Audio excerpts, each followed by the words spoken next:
What's up, sandwich lovers? Today, we're putting the legendary truck stopper sandwich to the ultimate test. I can already hear a lot of you asking me, the person, what is a truck stopper sandwich?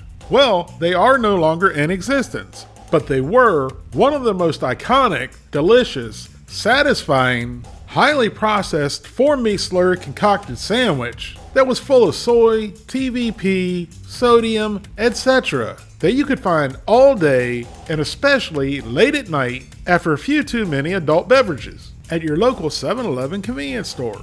So I never really got to what exactly a truck stopper sandwich is. It's basically a Salisbury steak sandwich with gravy on a hoagie roll that after microwaving for 1 minute in a commercial microwave in the 7-Eleven really didn't have any texture. It was almost like you were eating gravy flavored marshmallow fluff, but it was delicious and satisfying somehow. So like I said, they're not around anymore. So if you want to have a truck stopper sandwich, you either need to make one homemade or semi-homemade. And we're going to do both versions today, starting with the semi-homemade. For our patty, I needed a highly processed 4-meat slurry concocted beef patty with gravy.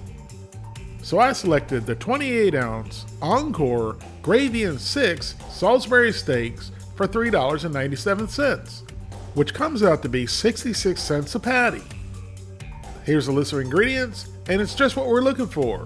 Soy protein, and more soy protein, with a little bit of beef, chicken, and pork. Each patty has 170 calories, 12 grams of total fat, 4 grams of saturated fat, no trans fat, 35 milligrams of cholesterol, 650 milligrams of sodium, 8 grams of carbohydrates, 2 grams of fiber, 1 gram of sugars, and 9 grams of protein. Now here they are right out of the freezer and right out of the box. Now they go into the microwave for a total of 21 to 22 minutes, flipping and mixing at the halfway point.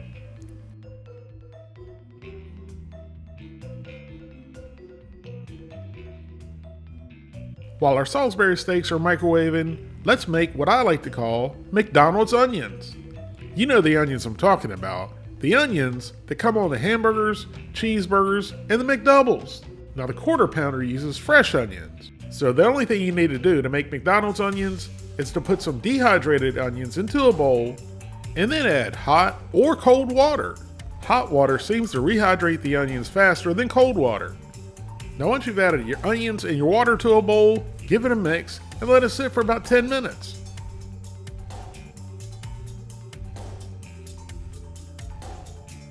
Now here's our gravy and Salisbury steaks after microwaving on high for 21 minutes. Now we give them all a good mix to make sure they're well coated.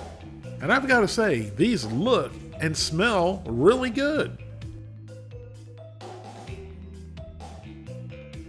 And then I wanted to try one by itself. And I've got to admit, that was rich, savory, and pretty tasty. But it had the exact texture I was looking for. Marshmallow fluff. But don't be fooled, this isn't good Salisbury steak. But for the purpose of what we're doing here today, it's fantastic. Now for our bread, we're using a Wonder Bread sesame seed sandwich roll. And then we added 2 of our Encore Salisbury steaks, which weren't the traditional oval shape. So we had to use 2 of them.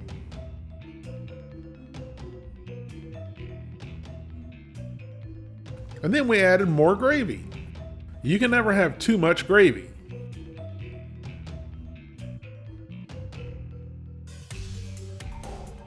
And then our McDonald's onions. In hindsight, I should have added the dehydrated onions to the gravy when I flipped everything at the halfway point.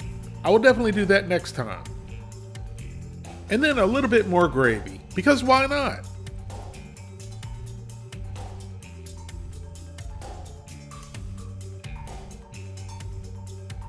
Now place the top bun on top, cut it in half, and then it's ready to eat. I don't know what was going on with Verlissa and the knife. Sometimes I just think she's back assward. At this point, I was salivating like a rabid dog.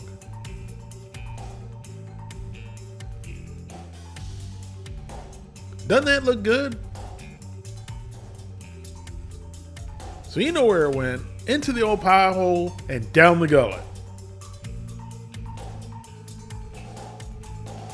biting into the semi-homemade, iconic truck stopper sandwich was just as nostalgic as it was delicious. This Encore Salisbury steak version of the truck stopper sandwich was spot on. From the rich, savory, salty gravy to the airy, tender, delicious marshmallow fluff Salisbury steak with a slight zest and sweetness from the onions.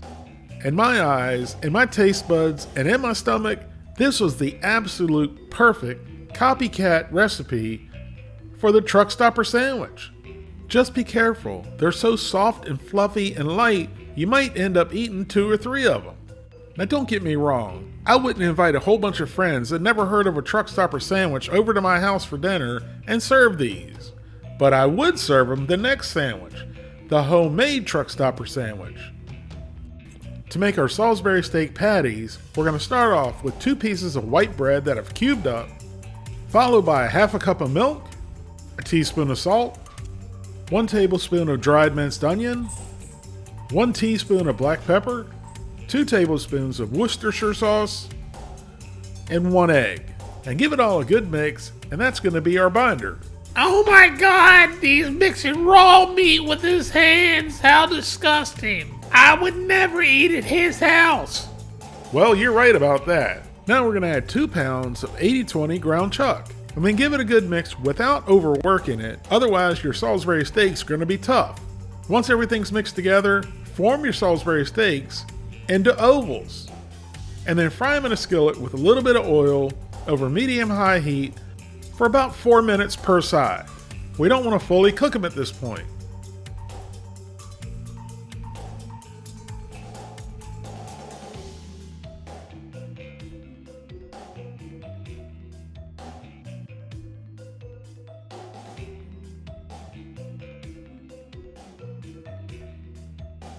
Now once our Salisbury steaks are browned on both sides, remove them from the skillet, and then add 1 large sliced yellow onion. Saute for a few minutes until the onions begin to soften, followed by a tablespoon of beef base. If you don't have beef base, you can use beef bouillon cubes or beef bouillon, or even chicken bouillon cubes or chicken bouillon. Or if you're feeling really frisky, you can use seafood broth or seafood base for a little surf and turf action. I'm pretty sure I can speak for everyone. If you try the seafood broth, please let us know how it turned out. Followed by 4 cups of water. And give it all a good mix, bring it to a simmer, and add the Salisbury steaks back in. Now cover the skillet, reduce the heat to medium, and let your Salisbury steaks simmer for about 30 minutes. Once they simmer for 30 minutes, add equal parts cornstarch and water, and then mix it in, bring it back up to a simmer, and then your Salisbury steaks are ready once the gravy is thickened. Now the only thing to do is to put the truck stopper sandwich together and take a big old bite.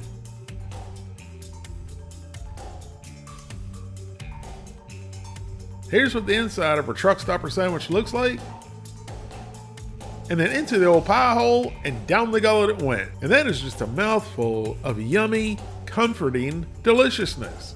The Salisbury steak is meaty and tender, the gravy is rich and savory, the onions are sweet, and the bun is soft. What more can you ask for? This is a down-home, comforting version of the truck stopper sandwich. Thank you all very much for watching. I hope you give this a try. Please don't forget to like this video and subscribe, and I'll see you soon.